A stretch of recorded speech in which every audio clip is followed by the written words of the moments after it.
Amen. Well, hey, if you've not been here a while, we're in this series, summer series that we've been just walking through the book of Proverbs together.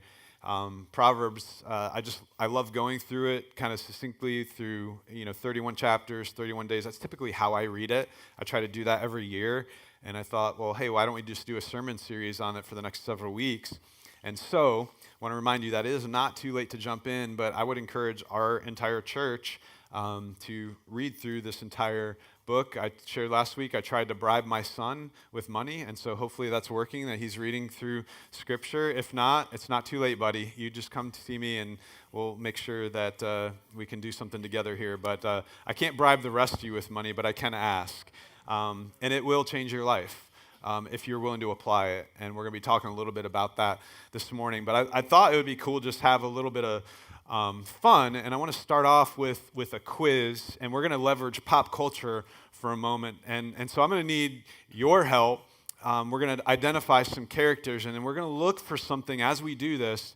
I want to challenge you to look for a theme here that I'm going to ask you at the end. Can we do that? All right, cool. So if you recognize the first one, just yell it out. Who's this? No, it ain't Smurf. You got it. I mean, yes, he is a Smurf, but who specifically is it? Brainy Smurf. All right. Very good. Brainy Smurf. All right, next one.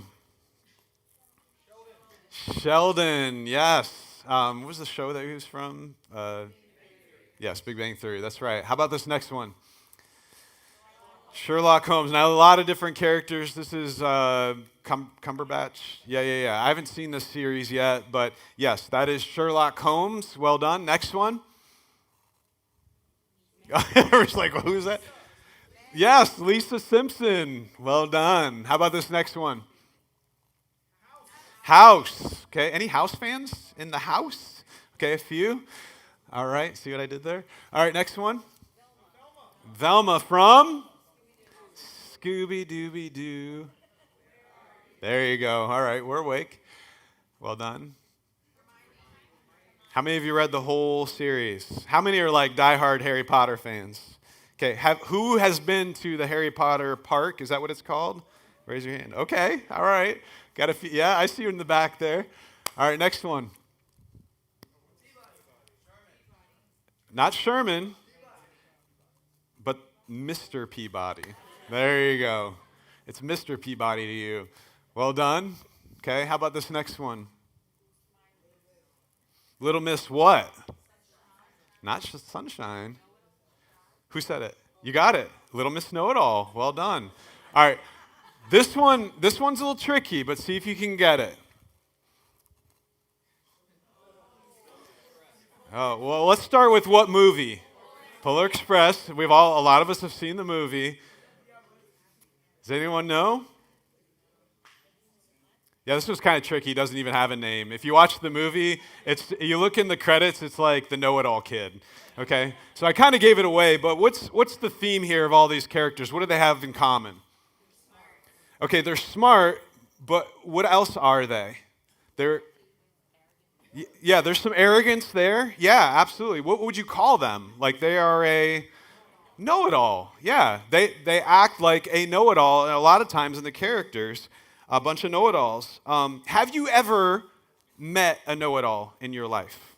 That's kind of like that, all right? In other words, they think, and maybe we're guilty of this too, I don't know, but they think they're an expert in all things. So they might think they know all there is to know about finances and everything that there is to know about investing, but maybe they've gone bankrupt once or twice in their life. There are relationship know-it-alls, but maybe they've been divorced a couple times. There are home repair know-it-alls, but maybe their house is in disarray. There are political know-it-alls, and we'll just leave it at that. There are sports know-it-alls that think, oh, I can predict a career, I can predict a win, and oftentimes they get it wrong. There are parenting know-it-alls. Do you ever have that friend that tells you, oh, no, this is what you need to be doing with your child, yet at home, like, their kids are out of control. You know what I'm talking about? We all have people in our lives that are know-it-alls. The problem with know-it-alls is, again, they think they know everything there is to know about everything, But here's the other challenge with know-it-alls, is rarely do they accept advice from others. And I think part of the challenge, the challenge of listening, when it comes to know-it-alls, like listening to advice is hard for them. And I think one of the reasons why is it kind of makes them think like, I don't have control. In fact, if you've ever dealt with know-it-allism, I don't think that's really a thing, but I just made it up on the spot. It can make us feel like, you know what, if I don't have the answer, I feel less than. Or it just doesn't make me look very smart. But look at what Proverbs 19:20 says. Listen to advice and accept discipline, and at the end, you will be counted among the wise. See, something that we've been saying throughout the course of this series is that if you have intelligence, if you have smarts, if you get good grades, if you have all the degrees and you have, things next to your name like doctor, or you have your master's degree, whatever it is, intelligence does not make you a wise person, because smart people make dumb decisions all the time. Wisdom is when we take what we have learned and take life experiences, whether they've been good decisions or bad decisions, but we look at our life and say, you know what, I've learned something, and I know this is the right thing to do, and therefore I'm going to put it into practice, and I'm going to make wise choices. That is wisdom, when you are able to put things into practice. And this is my hope and prayer for every one of us listening today, whether you're here or you're listening online or you're going to listen to this message later, that we would be counted among the wise by our willingness to accept correction and discipline. Now, we're going to get into discipline in another message, but today I want to give us 4 things. When I look at wise people, and typically they're older than me, that's not always true. But when I look at wisdom, when I look at what wise people do, and this isn't one of those messages like we're going to go like super deep into the scriptures, and this isn't talking about necessarily sin or anything like that. This is just like, I want to try to give you some things that will help you as you go throughout the course of your summer and into the fall and just really live your lives. So 4 things wise people that I've noticed do really well when it comes to accepting advice. Number 1, they stay curious. Wise people stay curious. See, wise people see the world around them as a place where they can consistently learn something new every day. They're not and maybe you know people like this, but they're not walking into the rooms thinking, I've got it all figured out. If you just listen to me, I won't steer you wrong. They're walking into the rooms thinking, I wonder if I can learn something from that person today. I'm wondering if I can learn something from that situation today. I love what Proverbs 18:2 says. It says, fools find no pleasure in understanding. But look at this. They delight in airing their own opinions. By the way, not much has changed since 3,000 years ago when this was written, right? Because there are people that still love to speak their minds and share their opinions, and not just verbally, but now we have social media where they love to post their opinions. And I've never been in a situation, maybe you have, but I haven't, where someone shares their opinion about something and it's like, I am totally convinced of that. That hasn't been my experience. Maybe for you, but not for me. It's always going to be difficult for us to receive advice if we think we should be the ones always giving it. One of the most powerful phrases as we interact with others that, I'll be honest, I've had a hard time saying, especially in my younger years, being in ministry as a leader, but is getting a bit easier for me to say now. This is a powerful phrase, is, I don't know. I don't know. Let's try that together. 1, 2, 3. I don't know. I was so afraid to say this as a young pastor because I felt like my temptation was, you know what? I have to be the theological know-it-all. I've got to have the answers, all the answers for all people that are part of our church. And I wish I knew more than I did, but I don't. In fact, sometimes it feels like I know less than I do now than I did 10 years ago. Can anyone relate to that? Can I just say, I don't have all the answers as your pastor. I read the Bible, I study it, but as I read the Bible and study it and get to know God and the relationship that we're in together, I'm realizing that I know less and less, and there's so much more to know. You know, people have, because I've been a parent for, 23 years now, and people ask me parenting advice, which makes sense. I got a 23-year-old, I've got a 20-year-old, I got a 16-year-old and a 15-year-old. But I'll tell you what, like Joy and I are figuring out new things every day on what parenting looks like. For us, it comes down to two goals, two main goals for us. The first one is this, with our kids, is we just want our kids to love Jesus for the rest of their lives and serve him. That's goal number one. Like if we can accomplish that, like great, we feel like we've won. Here's the second one. We just hope they like us after they leave and want to come back occasionally. I mean, I'm serious. Like that's how many families you've run into, and maybe like, you know, my heart breaks for you if this is not the case for you, but how many families you run into where the kids don't even want to be around you later in life, and you see like this brokenness. For us, our goal is like, hey, we just want them to like us and hang out with us later, because we'll always be their parents, right? But the relationship changes.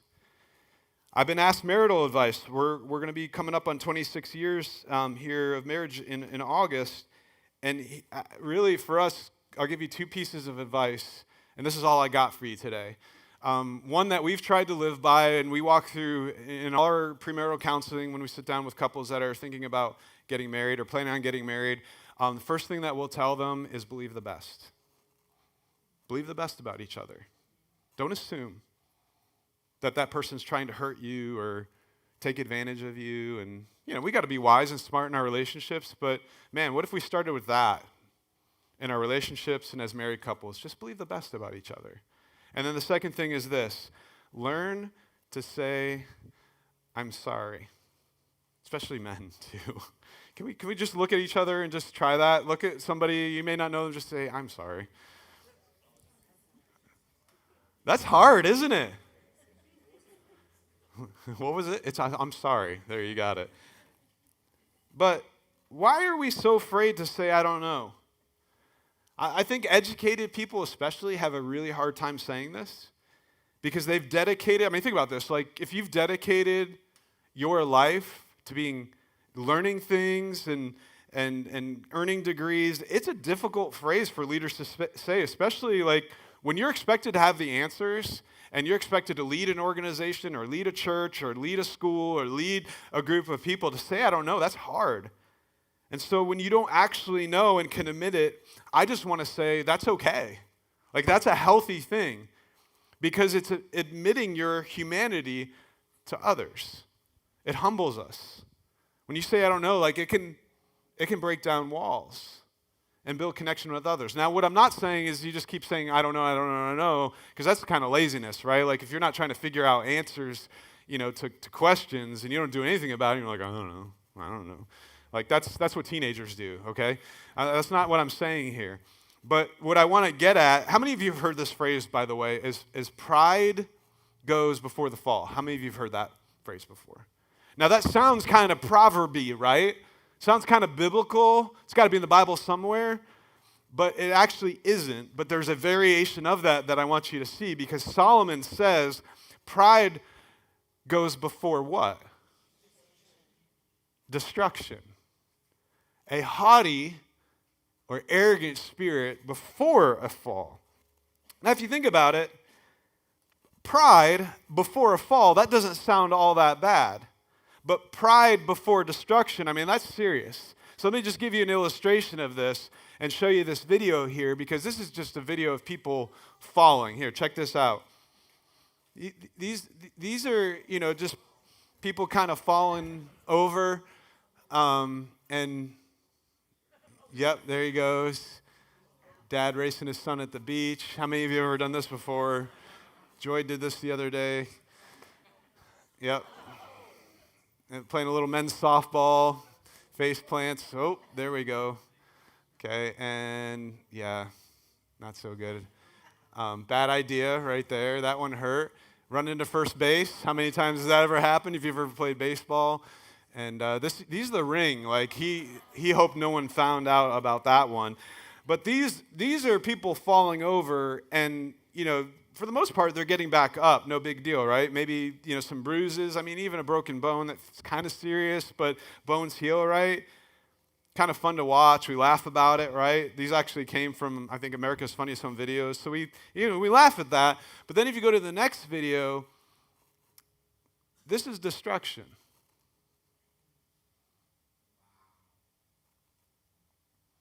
We see, if you watch the news, it feels like we see this every day. We see tornadoes. We're coming up upon hurricane season. We've seen what fires can do, especially on the West Coast, and how they've destroyed places like California and Hawaii. And even recently, there was a flood in Texas. I think 20 plus people have died, if I'm correct on that.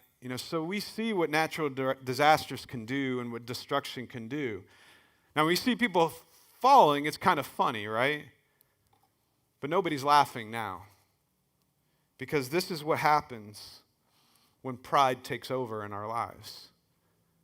What Solomon's trying to say is like, hey, this is serious. That's what pride will do to you over time. It will destroy everything that you hold dear. We want to be the type of people that are humble, that humble ourselves. And this is what Christ did, to humble ourselves and to listen. In fact, I love how Jesus approached people. Because if you've ever read the Gospels, he would come at people with questions, and he would listen, and he would pay attention. And to be able to discern and accept what we need to do is be able to discern and say, okay, what is godly advice here from other people? We don't want to be the kind of people that are saying, no, I'm just stuck in my ways. And this is how I do what I do. And I don't care what you have to say, and we refuse to listen to good advice. See, the wise people I know that walk in the room, again, they make very little assumptions. And wise people remain curious on what they can learn from other people. Here's the second thing. The wise people I know, number 2, welcome input. Wise people seek perspective because they know, what? I don't need to have all the answers. Look with me, Proverbs 16:20 says this, whoever gives heed to instruction prospers, and blessed is the one who trusts in the Lord. So before wise people make plans and decisions, they listen. They ask good questions. They take heed. Take heed means it's this way of paying very careful attention to instructions. How many of you have ever tried to put together IKEA furniture? You get this large piece of furniture in this tiny, compact box. And they do this on purpose because their target audience at one point was people living in the city. And, people don't have pickup trucks and giant movers to get this furniture around. So they're like, how can we make this the smallest, most compact piece of furniture and make the instructions as confusing as possible? And that's IKEA. Who are the people in the room that go straight for the instructions? Okay. How many of you are like, nah, lay them aside and are like, I'll figure this out. I got this. Anybody? Okay. Thank you. We're kindred spirits like that. We all have this moment where we have a choice, right? Because we say, do I swallow my pride and look at the instructions, or do I continue to wing it and hope it all comes together, even though I might have broke off a few pieces, but nobody will know because it's kind of underneath the furniture. See, wise people follow instructions because they're not looking to impress. In other words, if there is information to help me today, I am going to welcome it. It reminds me of about 12 years ago, I was sitting in a board meeting at church, and our church was meeting at the time in just this single, 3,500 square foot storefront. But the problem was we were growing. At the time, I think we were about 150 to 200 people, average attendance, and we had to make some tough decisions as far as okay, what do we do next? Because we're continuing to grow and we're going to run out of space. And in my mind, I was convinced like we can't grow much larger here. This isn't going to work. And I already kind of pre-decided in my head like we got to move out, we got to do something. But the problem is we didn't have much money. We couldn't buy property, and leasing something was expensive. And so I started to do a lot of research, and I came before the board with this presentation or this proposal. This was back in 2012, right when Regal Cinemas opened. And at the time, there was this big movement, especially Mark Batterson up in National Community Church. They started meeting in theaters because it was inexpensive and it provided a lot of space. And so I went on to explain all the advantages of like, hey, this is going to be great, seating capacity. We can reach a lot of people who normally wouldn't go to church. And so I was like, man, I've got this well thought out plan. They're going to be all for it. But when I brought it before them, nobody in the room was feeling it. And I could read the room. It was like, it felt like all the air came out of the room because I was so excited. Like, this is going to be our next step for Cornerstone at that time. And we voted, and I mean, we didn't officially vote, but we talked about it, and the rest of the board members were like, this is not a good idea, Tony. This is not the direction we need to go. And I was so discouraged. And at the time, since we had an advisory board, technically, I could have just said, forget it. We're doing this anyway. Like, I had the ability, even though I had accountability from at a district level, I had the ability as a leader to say, no, we're going to plow through this. I could have said, well, I'm the pastor, and I make the final decision around here, and we're doing this. But you know what that would have been called? Foolishness. Instead, I heeded their input and instruction. And you know what? They ended up being right. Because we grew rapidly over the next 3 years to average attendance of over 400 people on Sundays. By creatively coming up with some pretty crazy solutions, we just kept expanding storefront to storefront to storefront. And it was wild, but they were right. And any one of us can walk around with this mindset of like, well, who are you? Do you know who I am? Do you know how many degrees I have? How much life experience I have? Do you know the position I hold? Do you know how much I've accomplished in this world? And we approach it from that perspective, and Solomon's saying, no, that's foolishness. Maybe you've had a job or have a job right now where you think your boss is an idiot. You think your boss doesn't know what they're even talking about, and maybe you're sitting in a meeting and you want to roll your eyes every time you hear your boss speak, or you want to roll your eyes every time you get an email from your boss. You might be thinking, I can do their job better than they can. And you know what? Some of that might be true. But what if we went into work with the mindset of not making assumptions? Because oftentimes, especially when it comes to leadership, we don't know the whole story. And what if we approached it where we welcomed input instead of thinking that we had all the answers? You see where pride and arrogance becomes a problem? It reminds me of when I was a teenager and I thought my parents were clueless until I became a parent myself and quickly realized that they were right probably 95% of the time. We were talking with my 23-year-old daughter about a money decision that she was making earlier this week.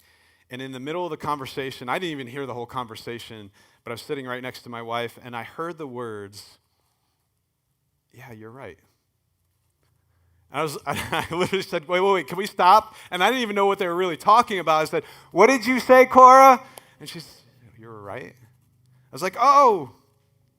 So teenagers, let me help you for a moment because I love you.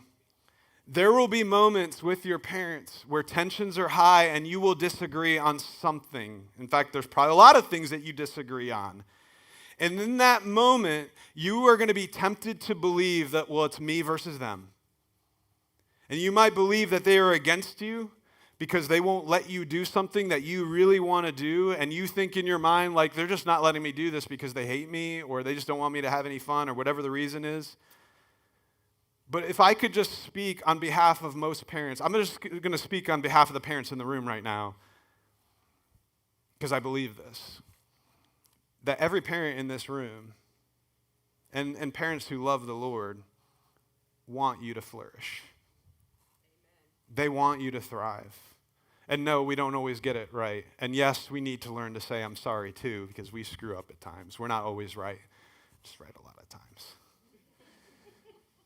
Listen, there is no one else in your life that is cheering you on more than your mom and dad or your parent. Your parents are your biggest fans.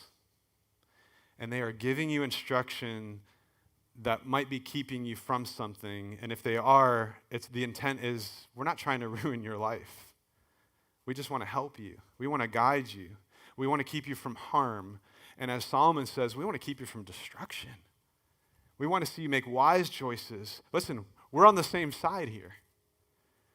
So if you want to be wise, and now this is for everybody in the room, but teenagers especially, but this is for all of us, take heed and instruction, and you will be counted wise. Welcome input and insight. Number 3, here it is. The wise spend time with wise people. Proverbs 15:22 says this, plans fail for lack of counsel, but with what, church? Many advisors, they succeed. I think way too many people in this world, and I've been counted guilty of this too at times, make big decisions, big life decisions by themselves in isolation. Listen, life is all about making big decisions. As a teenager, it was all about like, who are my friends? Who do I hang out with? What do I enjoy doing? What do I want to pursue in life? Is it sports? Is it music? Is it art? And then the really big decision is, what am I supposed to do or go? What do I go or what do I do after high school, right? And then we get in our 20s, and I'm not making blanket statements here, but I just want to give you some perspective here. But oftentimes the questions are, well, where do I work? Who do I date? Where do I live? When or should I even get married? And if I am married in my 20s, should we have kids now? And then in your 30s, you're like, well, should we have more kids or not? And what's the next step in my career? And if you're a parent, where do my kids go to school? And do I put them in daycare or not? Or do I homeschool them? Or what school do they go to? Or which sports should they play? Or what should they get involved in? And then you get to your 40s and 50s, and you're wondering, how do I even parent these kids? And now they're making bad decisions that I used to make when I was a kid. And how do I pay for their college? And then you get 60s and 70s, you're like, well, where do we live? How much do we invest? Should we retire? How do I take care of my health needs? Anyone have anxiety in the room right now? Yet? In light of all these decisions that we have to make, and these are big life decisions, right? In every season of our life, who here among us would say, I'm good. I don't need any counsel. I got it all figured out, right? I'm just going to go out on a limb and say that 100% of us are in the middle of some kind of decision today. And I'm not talking about where you all are going to lunch afterwards. And if you're not in the middle of a big decision right now, you will be soon. And I wonder how many of us are making those decisions alone. And if you are, and I'm not saying this to be harsh, I'm saying this because I love you, if you are making big decisions alone, it is not wise. This verse just told us many advisors. Can we go back to it? Here it is. Plans fail for lack of counsel, but with many advisors they succeed. How many big decisions have you made where you've not consulted anyone? You just did it. And the consequences of that decision might have been tough to live with. And I think what can be so heartbreaking in our world today is that there are just so many people going through life and often find themselves in 2 categories. The first one is this, is that they have no advisors. They have nobody. They're just living, they're just guessing, they have no teachers, they have no coaches, they have no disciplers, they have no mentors. They're just alone. Some don't even have parents to guide them. And if some people have parents, but they're so not engaged with guiding them. And then for us as adults, there's loneliness, there's apathy, There's isolation where we've just built up walls because we're so afraid to share because we've been burnt by other people that we just can't trust anyone. And so some people go through life where there's no advisors. And then the second category is they have bad advisors. You get into the wrong crowd. You get into the wrong group. You're part of a community that is drawing you away from faith rather than building you up. People make bad relational decisions all the time, bad financial decisions because of bad advisors, bad spiritual decisions, all because of bad advice. And what we need to be looking for is godly advisors who have a good track record. And this is one of the reasons why I love, shameless plug, why I love groups. Because it puts you in a room regularly, weekly, bi-weekly, however often you meet, in a group of like-minded people where you can share about life, who you're in a room with people who are for you and want to see you succeed and want to see you grow in your faith. And I'm not saying like groups is the only avenue. I mean, there should be other people wiser than you that you're looking to. But that's what I love so much about this church. And even though we're a smaller church, I can say this with 100% confidence that there are some pretty wise people in the room. And if you need help finding wisdom, come talk to me after the sermon, email me, and I'll put you in touch with somebody wise. Because people are hungry for wisdom, but people who have wisdom should be hungry to share it too. And how cool would it be that we just start seeing more connection because people are all hungry for wisdom and learning from one another. Look for wisdom. Look for wisdom. There are wise people here, and we're all wanting to grow wiser together. Number 4, the wise put into practice what they learn. You can get all the great advice, instruction, and wisdom from others, but we all know this, right? If you don't do a thing about it, it's not wisdom anymore. It's foolishness. It's, and I don't want to sound crass, but it's stupid. It's stupidity. One of the saddest stories in Scripture is in 1 Kings, and it involves Solomon and his son. And this is where I want to land the plane for us this morning. Solomon, and this is 1 Kings chapter 11, verse 42. Solomon reigned in Jerusalem over all Israel for 40 years. So imagine that, for 40 years. Like, this is kind of the golden era of Israel. And then he rested with his ancestors and was buried in the city of David with his father. And Rehoboam, his son, succeeded him as king. And now if you think about it, those are some pretty darn big shoes to fill. Your daddy was not only the richest person who ever lived in all of the existence of this world, but he was also considered the wise, imagine that, like the wisest and the richest person who ever lived on earth, and you've got to follow in that person's shoes. Many scholars believe that the book of Proverbs was written specifically to Rehoboam, at least the parts that Solomon wrote. And so what Solomon is doing is he's leaving a playbook for his son. He doesn't leave him hanging, but he gives him this playbook of how to live. And so in 1 Kings chapter 12, we get a glimpse into Rehoboam's first week in office, first week in leadership. And during his inauguration, all of Israel, imagine this, all of Israel comes together, and this is what they say. Your father, Solomon, he was far from perfect. He may have been really wise and really rich, but one of the problems that we have is that he had taxes, heavy taxes, and harsh labor demands, which, by the way, God warned the Israelites, hey, you want a king? Here's the consequences. Well, here they are. Harsh labor, heavy taxes. But they said, Rehoboam, if you lighten the load on us just a bit, we will loyally serve you. Verse 5. Rehoboam answered, go away for 3 days and then come back to me. Seems like a wise decision. He didn't make a decision on the spot, right? Then King Rehoboam consulted the elders who had served his father Solomon during his lifetime. How would you advise me to answer these people, he asked. And so he's heeding what his father instructed, like he's heeding good advice, right? And this is what they say. They replied, if today you will be a servant to these people and serve them and give them the favorable answer, they will always be your servants. Sounds like pretty good advice, right? What does that come down to? Hey, be a servant leader. We love leaders that come alongside us to serve and to love others, right? Those are the leaders that we value and appreciate. And so they're giving them really, really good advice. And if you want them to follow you, just start by serving them and meeting them where they're at. But here, tragically, verse 8 is where the story turns. But Rehoboam rejected the advice of the elders that the others gave him and consulted with young men who had grown up with him and were serving him.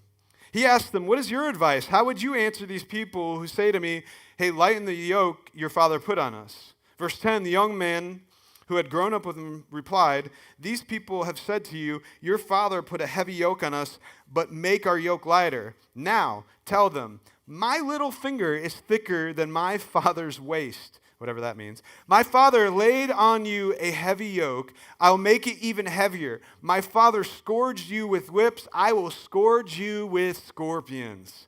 So here we have a young man who has been given a huge leadership opportunity, and he's given a leadership playbook, but he ends up taking advice from his middle school buddies. No one really expects him to be Solomon, and that's okay. But Solomon did leave him some help. He left him with some really wise elders. He had access, think about this, to the best advice in the world, and instead he goes to his inexperienced, immature buddies that he grew up with. And to make a long story short, the plan failed. And Rehoboam loses part of the kingdom of Israel. In fact, it splits into Judah and then the rest of the 11 tribes. And do you know what Rehoboam is most known for? Not listening to others. It's interesting how God will lay out a wise path for us. Think about this. Maybe it's through his word and you read something in his word that just grabs your heart's attention. Or maybe it's other people in your life that are just giving you some good advice on how to live. Or maybe it's just spirit promptings. You ever had those where you got to make a decision and you're like, "Oh, I know this is going to be a hard decision, but I just really sense God saying to me, I need to do this and I need to step out in faith." And we can be like, "Well, that's great. I'll take all that into consideration, but at the end of the day, I'm just going to do what I want to do anyways." And so then we do whatever we want and we face the consequences of those decisions, and then we get mad at God because it didn't go our way in the first place. But you can't get frustrated by the results you got from not listening to the wise advice that was made readily available to you anyways. Which leads to some questions I think we need to ask ourselves this morning. The first one is this: is there anything people have been trying to tell you that you've been ignoring? And you know it's good advice. Maybe it's a parent or a grandparent or a good friend.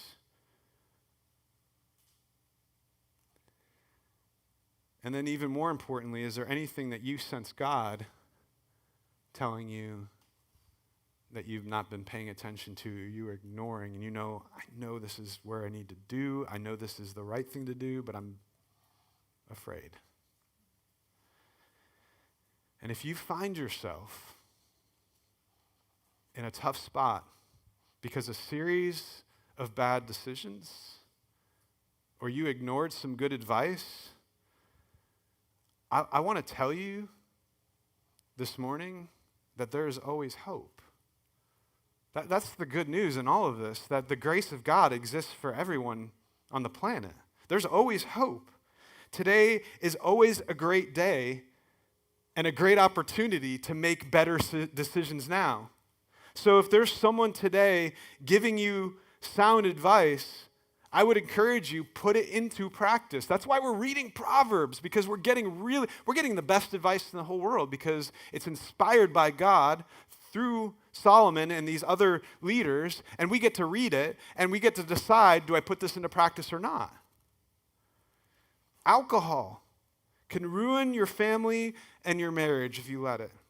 Entering into a bad relationship can take painful years off your life. Not saving for your future can cost you dearly. You can't expect to please everyone. Investing more time in work than with your family can lead to deep, deep heartache and pain. Not investing in your relationship with God can lead to a life without joy, peace, and hope. See, there are moments in life where someone gives us advice that might be tough to hear, but a really good idea to live out.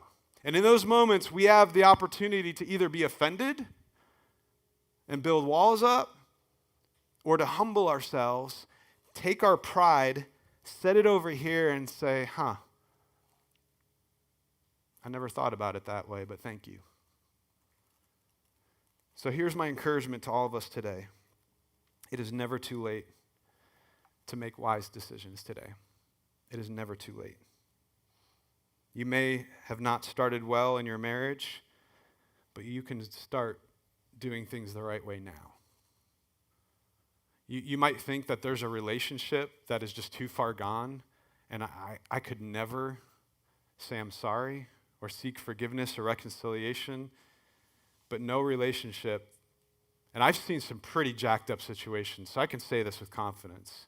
Like, I've seen some people do some pretty horrible things to one another, but I've also seen in those situations where the Spirit of God moves and does things supernaturally in a way where he has the ability to reconcile those relationships. I've seen it firsthand.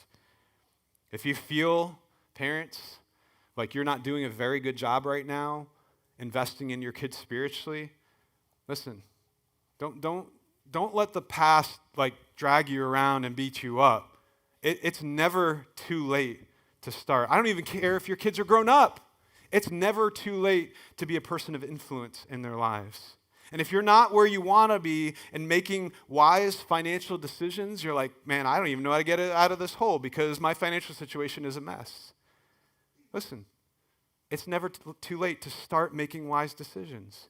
Seek out an advisor. We have a few people in our church that if I sat down with them and said, hey, could you help this family out because they're struggling financially, they would do it in a heartbeat. We have wise people here that can help you out financially. Not give you money, but help guide you. Might give you money, but that's not why we do it, right? We're seeking out wise counsel. It's never too late to start now. You'd be surprised by what God can restore in your life and what he can redeem in your life. And so let's, in summary, read these together. And if you want to get your phones out and take a picture and just dwell on these this week as you read through Proverbs, that's cool too. But I just want to review this with you because when I look at wise people's lives, and one of the persons that I think of, it was my grandfather. He's no longer here on earth. He's in heaven with Jesus. But when I look at these four things, I think about my grandfather. And there's some other wise leaders that I know. I have a friend whose name is Paul, and another one is John. And when I look at this list, I'm like, yeah, that fits the bill with these guys.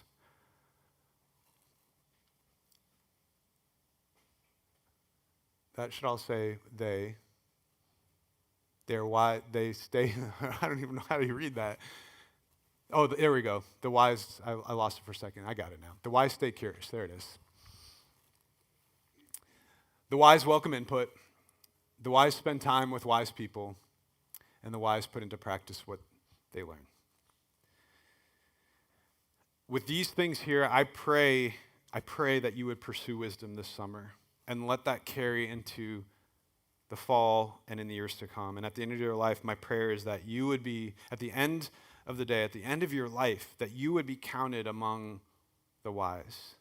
And so get wisdom. Pursue it. Solomon tells us to do that. Jesus was the wisest person that ever walked the earth. Let's pursue Christ in this. Let me pray for you. Lord, we need your help. Lord, each of us face decisions every day that can have so much impact. And maybe they're smaller decisions that build up to a bigger one, or maybe it's a big decision right now. And I just pray for those that are just facing some pretty big life decisions this morning. God, that you would give them, through your Spirit, the ability to have discernment and wisdom on what's the right thing to do. God, that you would surround them with advisors if they don't have any. God, that our church would be a church willing to provide and support and mentor and disciple those that need it. And God, that we would be a church and a group of people that would remain curious and not make assumptions about one another, but believe the best and love one another well. And so, God, wherever this message lands, I just pray that maybe there might be one thing today that we could just walk away with and say, that's where you need to work on my heart to do better so that I become more devoted to you because we love you. And so, Lord, grant us wisdom. You promise that when we ask for wisdom, you'll give it. And so help us to ask for it in a way with a genuine, humble heart. In Jesus' name, amen. All right. Hey, before you go, I just want to let you know I'm super pumped to have a dear friend of mine, George Morris, come speak. He is the regional director of FCA. He's been the chaplain of the UVA basketball team and UVA football team. He's coming sharing next week. He's got a great message. So we're going to take a break from Proverbs just for a week because he's got a really special message that has been really just developing in his heart that he wants to share with you. We have a whole group of people. I think there's about 41, 42 people from Cornerstone going to NTS camp, Never the Same camp, next week. And so please be praying for us. If you've got those cards, please be praying for our students. If you know of somebody that might be interested in registering, we've got a bunch of seats on the bus. So we would love to take some last-minute stragglers if they want to come. But beyond that, just keep praying for that week, and we'll see you back next week. Love you guys. Thank you.